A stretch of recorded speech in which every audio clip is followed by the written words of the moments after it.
बिस्मिल्लाहिर्रहमानिर्रहीम जी, कैसे हैं आप लोग। आज हम बीएस फिज़िक्स सेमेस्टर 1 का वेव्स ऑसिलेशन एंड ऑप्टिक्स वाला जो पेपर है उसमें चैप्टर नंबर 1 ऑसिलेशन का टॉपिक हम करने जा रहे हैं, डैम्प्ड हार्मोनिक ऑसिलेशंस।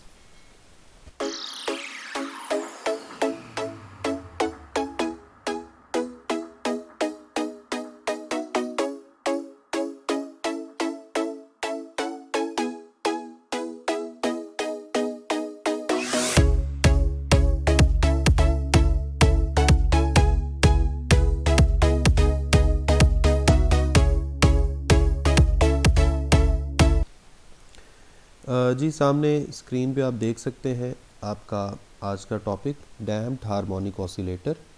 ये हम इसे लॉन्ग क्वेश्चन कह सकते हैं और डैम्पिंग जो है ये आपने एफएससी फर्स्ट ईयर में भी पढ़ी थी। डैम्पिंग क्या है? ये अपोजिंग इफ़ेक्ट है किसी भी सिंपल हार्मोनिक मोशन के लिए। डैम्पिंग फोर्सेस क्या होती हैं? फ्रिक्शनल फोर्सेस या जो भी ऐसी फोर्सेस जो सिंपल हार्मोनिक मोशन को अपोज करती हैं उनको हम डैम्पिंग फोर्सेस कहते हैं। चाहे वो हवा है, चाहे वो सपोर्ट के साथ, फ़र्ज़ करें आपने सिंपल पेंडुलम को किसी रिजिड सपोर्ट के साथ हैंग किया हुआ है तो उसके साथ जो थोड़ी बहुत फ्रिक्शनल फोर्सेस हैं, कोई भी ऐसी फोर्सेस जो मोशन को अपोज करती हैं, those are called damping forces.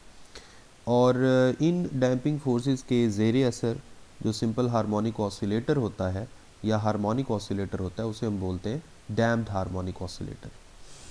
The oscillator which moves in a resistive medium, जैसे मैं अभी आपको बात कर रहा था, जिक्र कर रहा था रेजिस्टिव फोर्सेस, यानी किसी ऐसे मीडियम के अंदर वाइब्रेशन हो रही है जिसमें अपोजिशन है, तो ऐसे ऑसिलेटर को हम बोलते हैं डैम्प्ड हार्मोनिक ऑसिलेटर। इसमें होता ये है कि जितना एम्पलीट्यूड हमने शुरू में दिया होता है, आहिस्ता आहिस्ता जो ऑसिलेटर है वो उसका एम्पलीट्यूड कम होते होते ज़ीरो हो जाता है और ऑसिलेटर की जो ऑसिलेशंस हैं वो ख़त्म हो जाती हैं। जैसे आप एक एग्जांपल ले लें, जैसे हम रूम के अंदर कोई भी इस तरह का सिस्टम, चाहे हॉरिजॉन्टल स्प्रिंग में सिस्टम है, कुछ भी ऐसा है, तो जब हम उनको वाइब्रेट करते हैं तो आहिस्ता आहिस्ता वो रुक जाते हैं।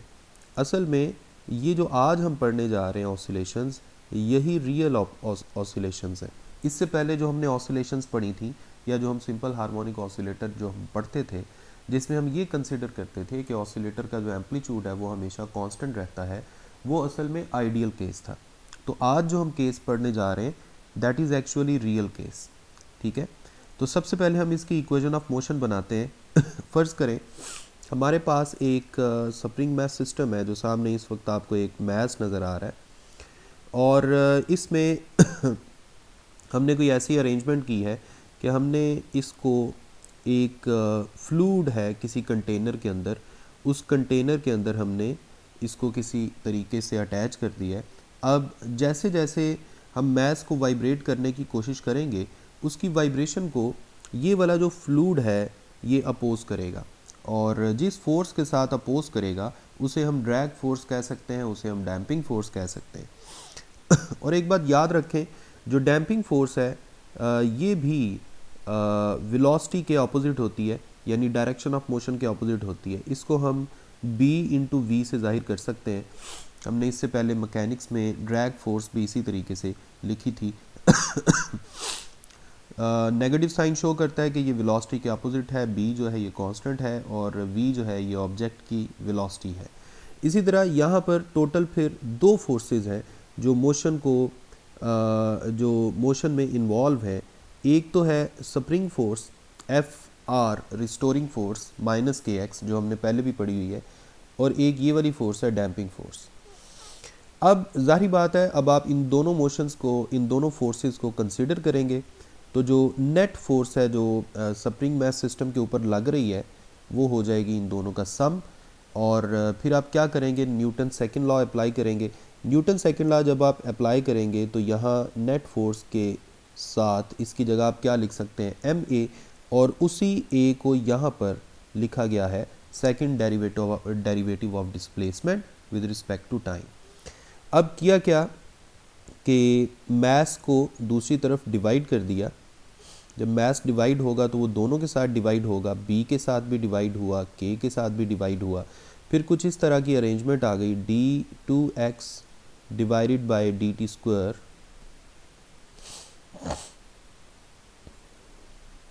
इज़ इक्वल टू, दूसरी तरफ था minus b over m into d x over d t minus b बल्कि b नहीं, ये है k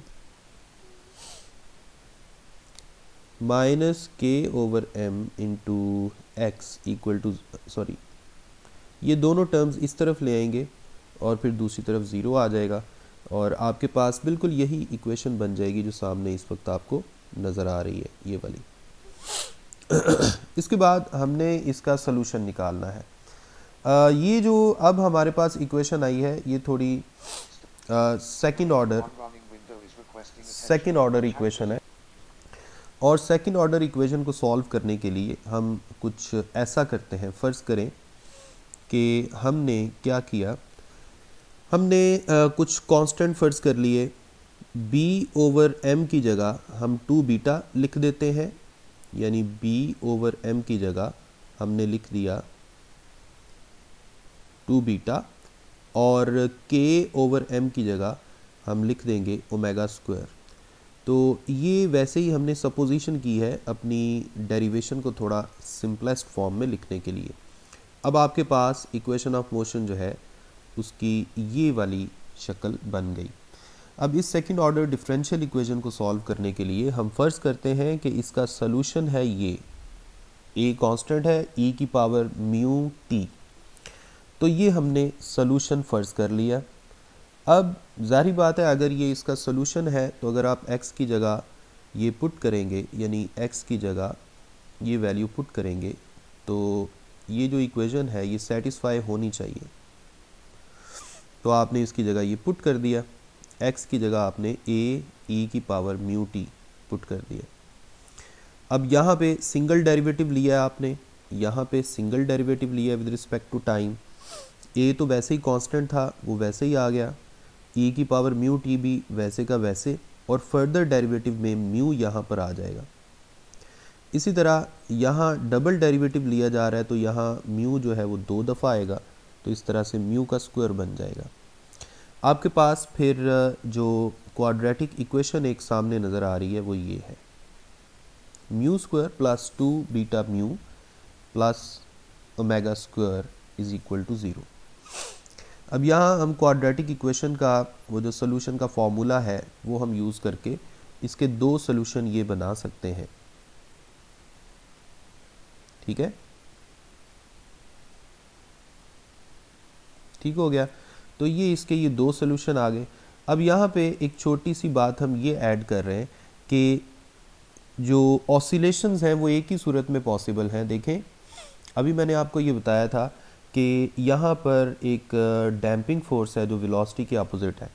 अब देखें अगर स्प्रिंग फोर्स कम होगी और डैम्पिंग फोर्स ज़्यादा होगी तो फिर तो वाइब्रेशन होगी ही नहीं, क्योंकि वाइब्रेशन में स्प्रिंग वाली जो फोर्स है उसका रोल है।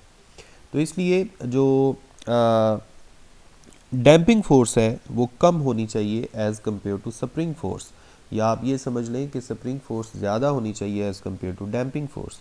अगर स्प्रिंग फोर्स ज़्यादा होनी चाहिए तो स्प्रिंग फोर्स के साथ जो कांस्टेंट आपने यहाँ पे शामिल किया था उसका रिलेशन है ओमेगा के साथ, और जो डैम्पिंग फोर्स में जो कांस्टेंट था उसका रिलेशन आपने बनाया बीटा के साथ। इसका मतलब है हम कह सकते हैं कि अगर ओमेगा की वैल्यू बीटा से ज़्यादा होगी या ओमेगा स्क्वायर की वैल्यू बीटा स्क्वायर की वैल्यू से ज़्यादा होगी तो तब ऑसिलेशंस पॉसिबल होंगी।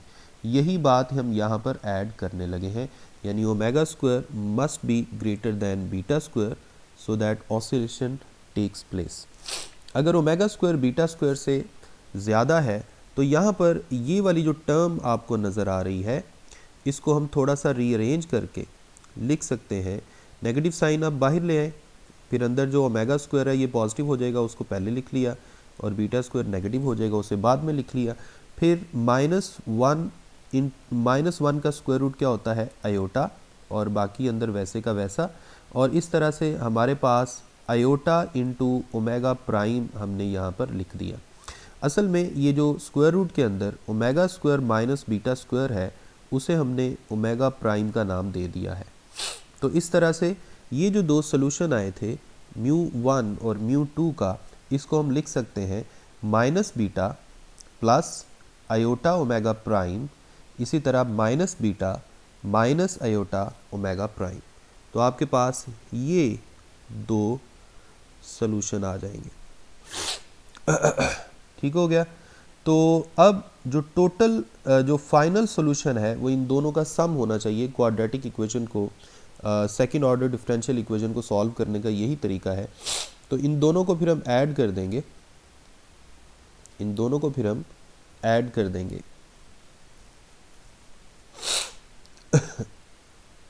यानी जो सॉल्यूशन हमने शुरू में फर्ज किया था ये वाला, इसको हम 1 और 2 करके सम ले लेंगे इनका।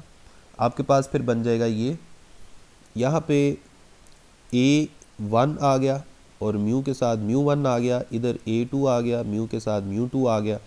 अब यहाँ पर μ1 और μ2 की वैल्यूज पुट की, μ1 इसके इक्वल आया था और μ2 इसके इक्वल आया था, दोनों की वैल्यूज पुट कर दी। अब किया क्या कि इसको थोड़ा सा रीअरेंज किया है सिंप्लीफाई करने के लिए। आप ऐसा करें, ई की पावर जो है उसको अलग अलग कर दें। मैं यहाँ पे आपको करके दिखा देता हूँ।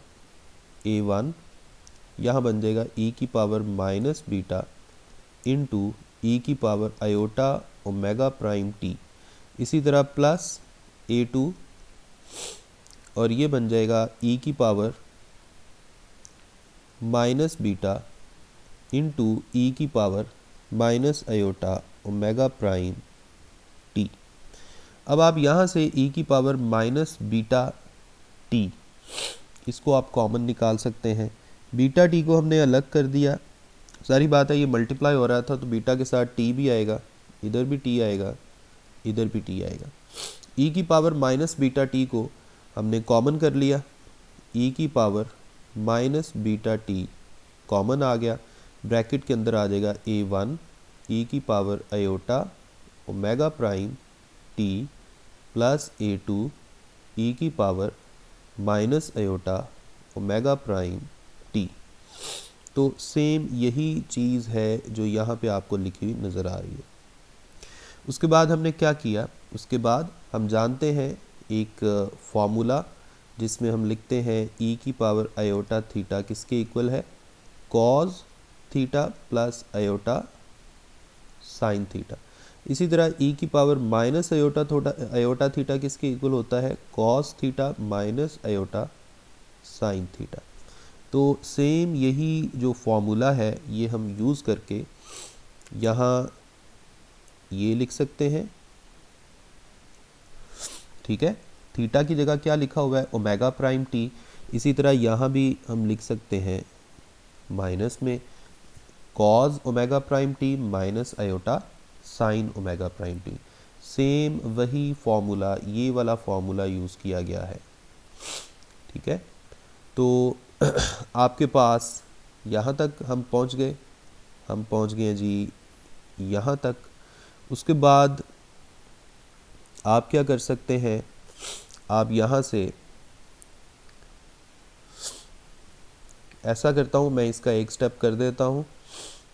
अब आप ऐसा करें, ई की पावर माइनस बीटा टी बाहर लिखा हुआ है वैसे का वैसा, A1 को अंदर मल्टीप्लाई कर दें, A1 cos omega prime t plus A1 iota sine omega prime T. इसी तरह ये A2 जो है इसे भी आप अंदर मल्टीप्लाई कर देंगे, plus A2 cos omega prime t minus A2 iota sine omega prime T. अब आप यहाँ से दो टर्म्स अलग अलग करके उनमें से कुछ कॉमन ले लेंगे। जैसे एक है जी ये वाली टर्म कॉस वाली और दूसरी कॉस वाली ये टर्म है, इसमें से cos omega prime t common आ जाएगा। और जब cos omega prime t common आ जाएगा तो ब्रैकेट के अंदर A1 प्लस A2 बच जाएगा। इसी तरह इन दो टर्म्स में से iota sine omega prime t common आ जाएगा, और जब iota sine omega prime t common आएगा तो ब्रैकेट के अंदर A1 माइनस A2 आ जाएगा। ठीक हो गया। अब नेक्स्ट जो पॉइंट है जो हमने यहाँ पर लिखना है वो क्या है कि डैम्प्ड हार्मोनिक ऑसिलेटर जो है उसका जो डिस्प्लेसमेंट है वो रियल होना चाहिए। और ये रियल कब होगा, देखें फ़िलहाल तो ये इमेजिनरी पार्ट भी इसमें आ रहा है आयोटा वाली टर्म, तो हमने इसको रियल करना है। ये रियल कब होगा, जब हम A1 की जगह ये फ़र्ज़ करेंगे और A2 की जगह ये फ़र्ज़ करेंगे, यानी दोनों एक दूसरे के कम्प्लेक्स कॉन्जुगेट हैं। दोनों एक दूसरे के क्या हैं, कम्प्लेक्स कॉन्जुगेट। तो अगर हम इन दोनों को जो हमने कंसिडर किए हैं इन दोनों को ऐड करें तो हमारे पास 2A आएगा, और अगर हम सब्ट्रैक्ट करें तो हमारे पास 2 आयोटा B आएगा। अब हम A1 प्लस A2 यानी इन दोनों की जगह हम लिख देंगे 2 इंटू स्मॉल a, और इन दोनों की जगह हम लिख देंगे 2 आयोटा स्मॉल b। अब आयोटा और आयोटा ये दोनों जब मल्टीप्लाई होंगे तो आयोटा का स्क्वायर बन जाएगा, और आयोटा स्क्वायर किसके इक्वल होता है, -1 के, इसलिए आपको यहाँ पर नेगेटिव साइन नज़र आ रहा है। अब नेक्स्ट कंसिडरेशन हमने ये करनी है कि 2A जो यहाँ पे लिखा आपको नज़र आ रहा है, 2A जो आपको यहाँ पे लिखा नज़र आ रहा है, इसकी जगह हमने फ़र्ज़ कर लेना है XM cos फाई। इसी तरह 2B की जगह हम फ़र्ज़ कर लेंगे XM sin फाई। इक्वेशन को थोड़ा सिंपल फॉर्म में लाने के लिए अब देखें यहाँ XM कॉमन आ जाएगा, XM कॉमन आ गया, उसको बाहर लिख लिया, बाकी भी सारा कुछ बाहर है, और अंदर आपके पास बच जाएगा cos phi cos omega prime t minus sin phi into sine omega prime t. इस पे हम cos वाला फार्मूला अप्लाई कर सकते हैं और आपके पास omega prime t plus phi ये बन जाएगा फाइनल। तो इसलिए हम इसकी जगह लिख देंगे ये cos omega prime t plus phi. तो फाइनल जो आपको डिस्प्लेसमेंट का फार्मूला नज़र आ रहा है वो है जी ये वाला। This is final relation for the displacement of damped harmonic oscillator. अब इसमें अगर हम XM की वैल्यू निकालना चाहते हैं तो हमारे पास ये जो दो इक्वेशंस हैं इनको हम स्क्वायर करके ऐड कर लेते हैं। अगर हम स्क्वायर करके ऐड करें 2A square plus 2B square, right hand side पे बन जाएगा XM स्क्वायर को कॉमन ले लें, ब्रैकेट के अंदर cos square phi plus sine square phi. अब cos square phi plus sine square phi की जगह 1 आ गया, बाद में आपने XM की वैल्यू निकालने के लिए स्क्वायर रूट कर लिया, यहाँ से 2 कॉमन आएगा, वो बाहर आके स्क्वायर रूट बन गया, और ब्रैकेट के अंदर आपके पास आ जाएगा A square plus B square. एक सेकंड ज़रा, नहीं यहाँ पे थोड़ी सी मिस्टेक हो गई है। मिस्टेक ये है कि यहाँ पे जब आप स्क्वायर करेंगे तो 4 आएगा, तो जब 4 आएगा तो उसका स्क्वायर रूट क्या होगा 2। तो फाइनली आपके पास XM की वैल्यू आ जाएगी 2 और स्क्वायर रूट के अंदर A square plus B square. तो इस तरह से हमारे पास XM जो है वो आ सकता है। XM क्या है, वो वाला एम्पलीट्यूड अगर हम कंसिडर करें कि डैम्पिंग फोर्सेस नहीं है, लेकिन अगर डैम्पिंग फोर्सेस को कंसीडर किया जाए और पूरा का पूरा डैम्पिंग इफ़ेक्ट जो है उसको अपनी डिस्कशन में शामिल किया जाए तो फिर एम्पलीट्यूड का ये फॉर्मूला है। ये आगे चल के मैं आपको बताता हूँ। ये जो कांस्टेंट फाई है इसकी वैल्यू भी आप निकाल सकते हैं उन दोनों इक्वेशंस को डिवाइड करके, और इस तरह से फाई आपके पास आ जाएगा tan inverse B/A। Omega prime जो है इसे हम एंगुलर फ्रीक्वेंसी कह सकते हैं डैम्प्ड हार्मोनिक ऑसिलेटर की, और एंगुलर फ्रीक्वेंसी जो है इसको हम कैसे फाइंड कर सकते हैं। हमने ओमेगा प्राइम जो है वो किसकी जगह पुट किया था, omega square minus beta square square root की जगह। अगर आपको याद हो पीछे हमने ओमेगा प्राइम यहाँ पे यूज़ किया था।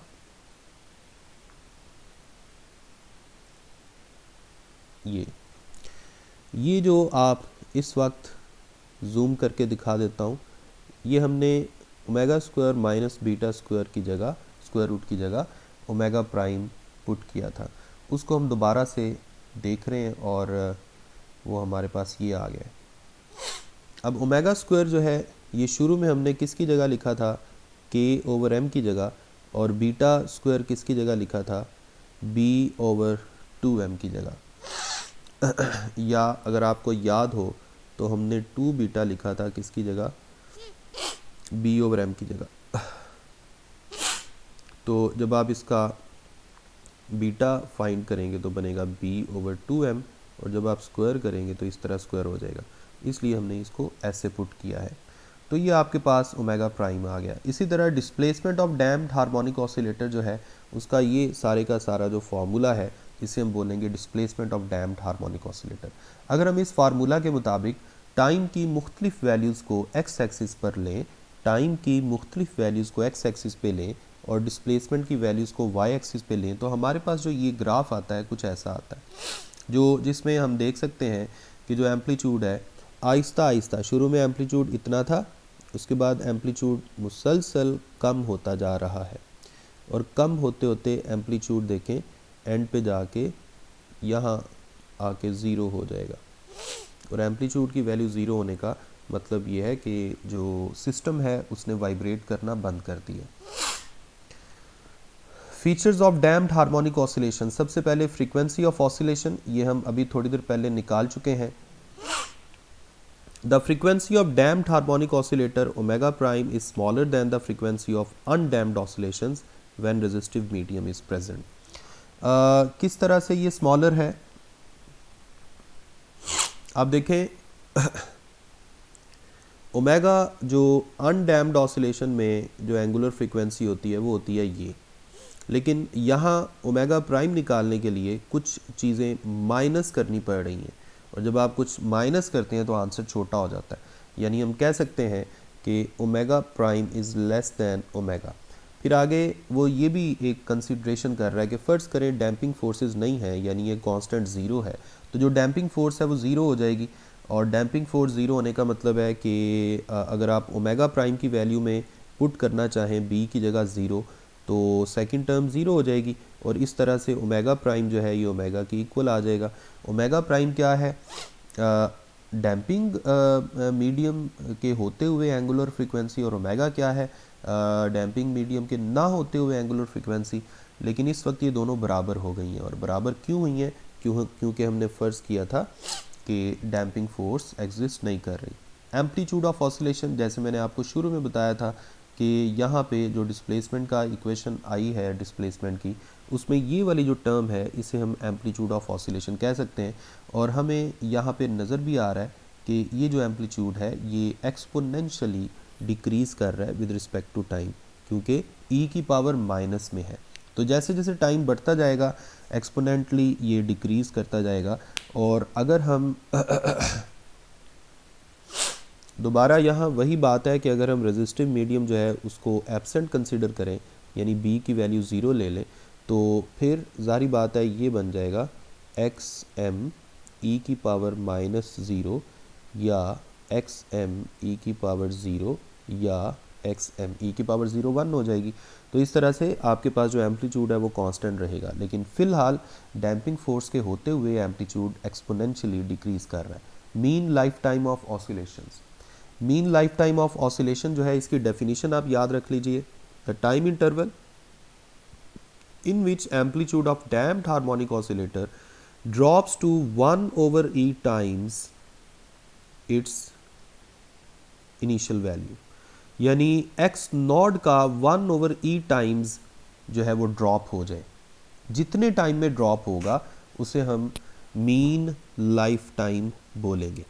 अब amplitude of harmonic damped harmonic oscillator तो हम जानते हैं ये है, तो अगर हम इसकी जगह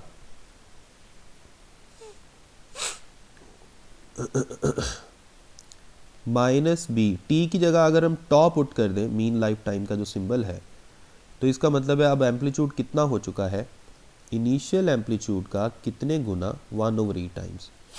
अब ये देखें ये कैंसिल हो गए, ये जो लेफ्ट हैंड साइड है इसे नीचे ले जाएं, b tau divided by 2m is equal to 1/e। अब देखें दोनों को अगर हम दोनों वन के नीचे हैं, रेसिप्रोकल हैं, अगर आप दोनों को क्रॉस मल्टीप्लाई करके ऊपर ले जाएं तो दोनों जो है एक दूसरे के इक्वल आ जाते हैं। अब दोनों तरफ आप नेचुरल लॉग ले लें बल्कि ये देखें दोनों तरफ आप नेचुरल लॉग ले लें, ये जो है आपके पास ये पावर जो है पहले आ जाएगी और फिर आप यहाँ पे कैंसिल कर दें, ये जो है ये 1 के इक्वल आ गया, b tau divided by 2m equal to 1 आ गया, और यहाँ से टॉ किसके इक्वल आ जाएगा, 2m डिवाइडेड बाई b। तो ये आपके पास मीन लाइफ टाइम जो है उसका फॉर्मूला आ गया। क्रिटिकल डैम्पिंग क्या चीज़ है, ये भी आप डेफिनेशन की फॉर्म में याद रख सकते हैं। ये ऐसी कंडीशन है, the condition when mean life time of damped oscillation has its smallest value is called critical damping. अगर किसी डैम्प्ड हार्मोनिक ऑसिलेटर का जो मीन लाइफ टाइम है उसकी उस ऑसिलेटर के लिए उसकी मिनिमम वैल्यू आ रही है, तो इस सिचुएशन में हम इस सिचुएशन को क्या बोलेंगे, क्रिटिकल डैम्पिंग, या इस डैम्पिंग की जो वैल्यू है उसे हम बोलेंगे क्रिटिकल डैम्पिंग। तो देखें हम ये जानते हैं कि डैम्पिंग के प्रेजेंस में, डैम्पिंग की प्रेजेंस में ऑसिलेशंस तब ही पॉसिबल हैं जब स्प्रिंग फोर्स डैम्पिंग फोर्स से ज़्यादा हो, जब स्प्रिंग फोर्स डैम्पिंग फोर्स से ज़्यादा हो।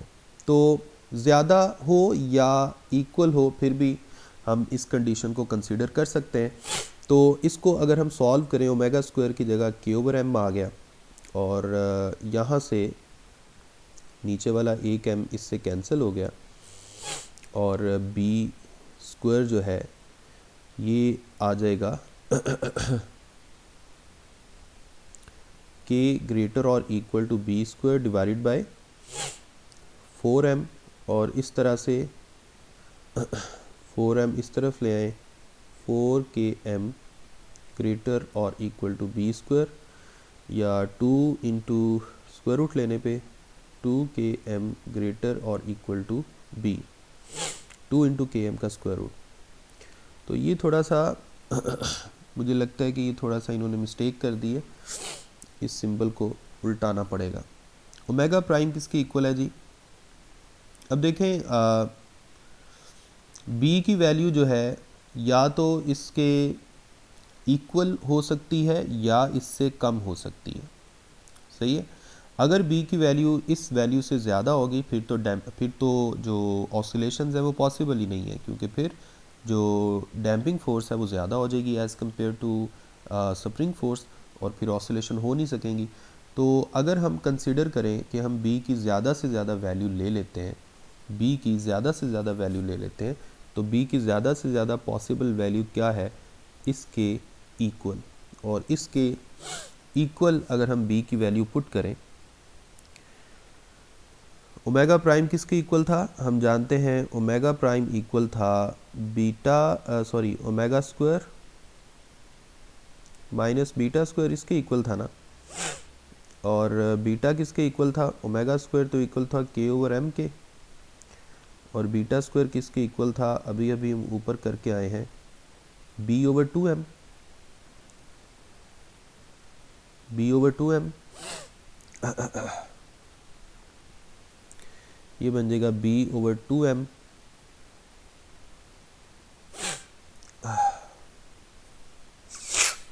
b/2m का स्क्वायर लेंगे, स्क्वायर रूट, और k/m माइनस b की जगह आप क्या पुट करेंगे, 2 into square root km, 2 into square root km divided by 2m सारे का स्क्वायर। अब ये 2 इससे कैंसिल हो गया, और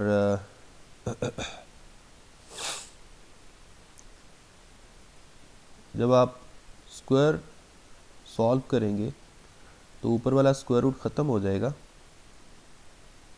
और नीचे m का स्क्वायर आ जाएगा, ये इससे कैंसिल हो जाएगा और k ओवर m से कैंसिल हो जाएगा। आपके पास जो आंसर आएगा वो 0 आएगा। इसका मतलब है कि आपकी जो एंगुलर फ्रीक्वेंसी है डैम्प्ड हार्मोनिक ऑसिलेटर की, वो कितनी हो जाएगी? 0। Hence displacement of damped oscillations become 0। Angular frequency 0 हो गई तो आप कह सकते हैं डिस्प्लेसमेंट भी 0 हो गया। The value of minimum life time corresponding to the critical damping is given by. Critical damping जो है वो किस कंडीशन पे आती है? जब हम b की वैल्यू ये पुट करते हैं, सही है। तो क्रिटिकल लाइफ जो मिनिमम लाइफ टाइम है उसका फॉर्मूला अभी थोड़ी देर पहले हमने बनाया था, 2m डिवाइडेड बाय b। इसकी जगह b की वैल्यू पुट कर दें और आपके पास ये आ जाएगा ओमेगा का inverse m over k square root. k over m square root omega के इक्वल होता है, तो m over k square root जो है ये ओमेगा का इन्वर्स होगा। तो ये आज का टॉपिक था। ये थोड़ा सा लेंथी भी था, थोड़ा कंफ्यूजिंग भी था। एक दफ़ा मैं आपको दिखा देता हूँ सारा का सारा, जो हमने लिखा वो और जो बुक पे लिखा हुआ है वो भी।